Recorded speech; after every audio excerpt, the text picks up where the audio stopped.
Monsieur Wilfried Strauss, bonjour, merci de recevoir Tous pour la santé.tv. Alors, vous êtes directeur des soins de proximité à l'Agence régionale de santé du Grand Est. Vous avez participé à la première édition des amphis de l'officine organisée par la FSPF. Alors, j'ai l'impression que le Grand Est investit beaucoup sur le rôle du pharmacien. Pour vous, le pharmacien, acteur de santé, ça représente quoi ?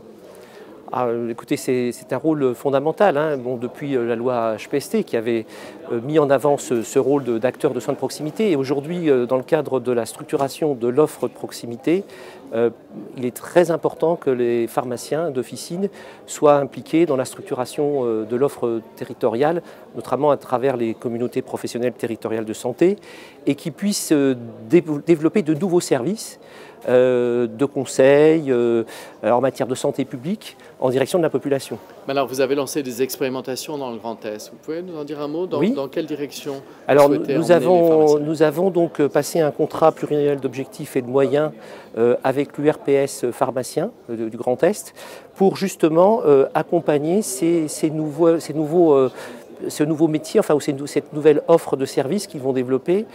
Par exemple, je prendrai quelques exemples, en matière de prévention ou de dépistage, nous allons engager une action de dépistage du diabète de type 2 qui va permettre effectivement aux officines de détecter des patients à risque et en lien avec les biologistes et avec les médecins. Et cela fera l'objet d'une rémunération des pharmaciens, donc qui sera assuré par l'URPS, à hauteur de 10 € par acte. Voilà. Il y a aussi l'accompagnement dans la chimiothérapie.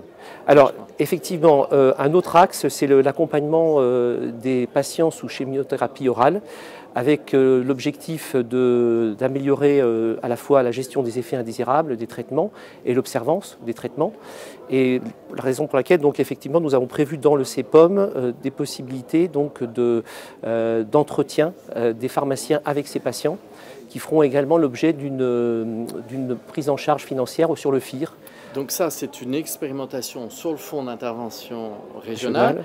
Si ça marche, ça va être pérennisé par le Grand Est. Vous allez le proposer à la DGOS. Vous allez faire quoi ? Alors, vous savez que sur ce sujet-là, il y a des travaux aussi nationaux. Donc je pense qu'effectivement, les travaux nationaux vont bénéficier du retour d'expérience du Grand Est et que donc ça pourra alimenter la négociation conventionnelle qui est annoncée assez prochainement sur cette question-là. Formidable. Merci beaucoup.